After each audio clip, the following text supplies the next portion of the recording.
بالعالمین والصلاة والسلام علی اشرف الانبیاء والمرسلین نبینا محمد وعلی آلہ واصحابہ اجمعین اما بعد اعوذ باللہ من الشیطان الرجیم بسم اللہ الرحمن الرحیم رب اشرح لی صدری ویسر لی امری واحلل عقدۃ من لسانی یفقہوا قولی رب زدنی علما رب زدنی علما۔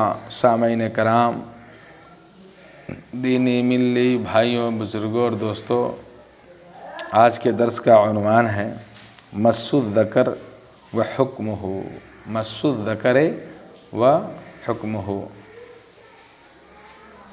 وعن طلق بن علی رضی اللہ تعالی عنہ قال قال رجل مسست ذکری او قال الرجل يمس ذكره في الصلاة او عليه وضوء او عليه وضوء فقال النبي صلى الله عليه وسلم لا انما هو بضعة منك اخرجه الخمسة وصححه ابن حبان وقال ابن المديني هو احسن من حدیث بصرہ۔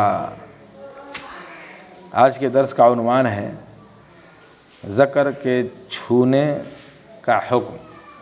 انسان اگر اپنے شرمگاہ کو، ذکر کو چھو لے تو کیا وضو ٹوٹ جائے گا؟ کیا حکم ہے؟ اس سلسلے میں حضرت طلق بن علی رضی اللہ تعالیٰ عنہ نے بیان کیا کہ ایک شخص نے کہا میں نے اپنی شرمگاہ کو، ذکر کو ہاتھ لگایا ہے، یا یوں کہا کہ ایک آدمی نماز میں اپنی شرمگاہ کو، ذکر کو ہاتھ لگاتا ہے تو کیا اسے نئے سرے سے وضو کرنا چاہیے؟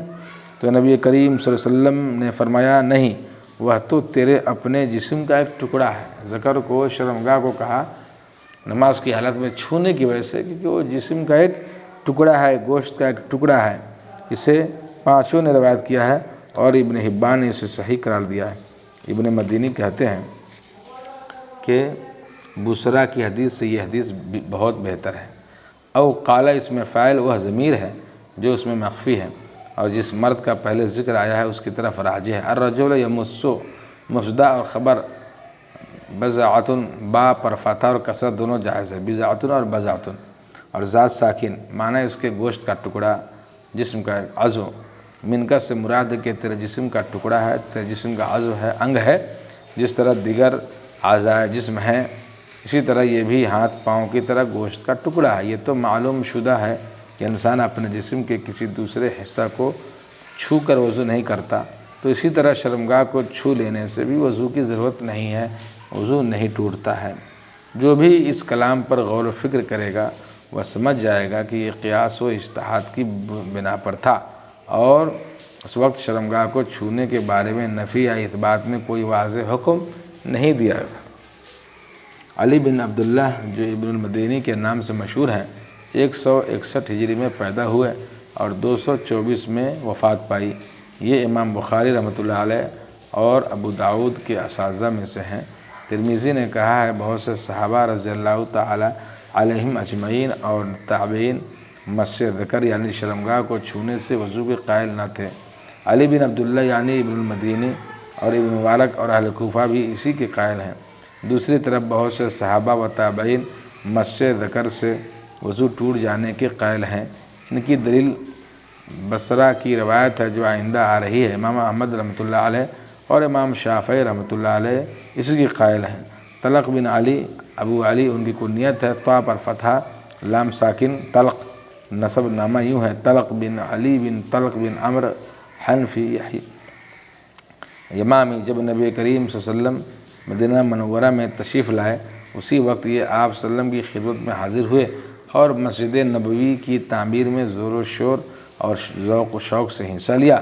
کہتے ہیں کہ ان سے 14 حدیث نبویہ مروی ہیں۔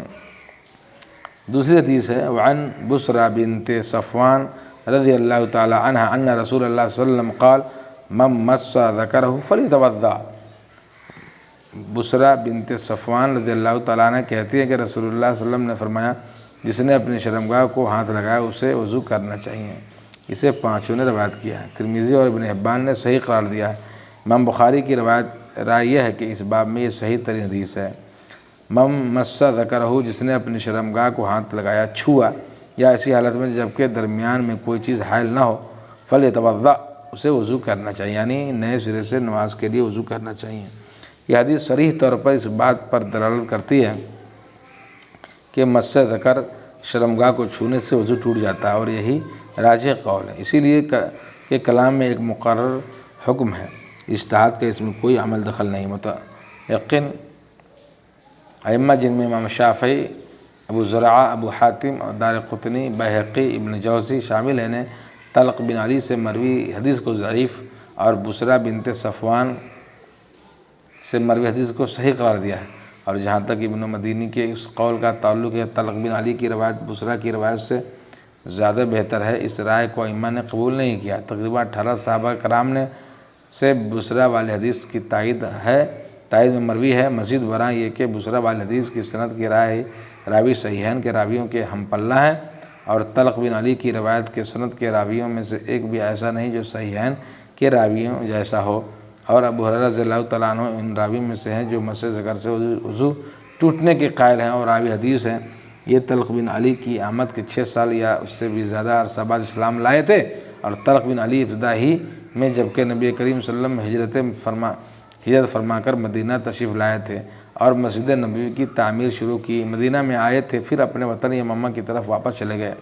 حضرت ابو ہریرہ رضی اللہ تعالیٰ عنہ سن 6 ہجری کے آخر میں دار اسلام میں داخل ہوئے۔ بئی صورت بھی بعد میں حاضر ہونے والے صحابی کی روایت راجح ہے۔ بصرہ بنت صفوان، بصرہ کے با پر ضمہ اور سین ساکن، اور پورا نام بصرہ بنت صفوان بن نوفل بن اسد بن عبد العزیٰ قریشیہ اسدیہ، سابقین صحابہ میں ان کا شمار ہوتا ہے، پہلے ہجرت کرنے والوں میں ان کا شمار ہوتا ہے۔ امیر معاویہ رضی اللہ تعالیٰ عنہ کے دور اقتدار تک باقاعدہ حیات رہیں۔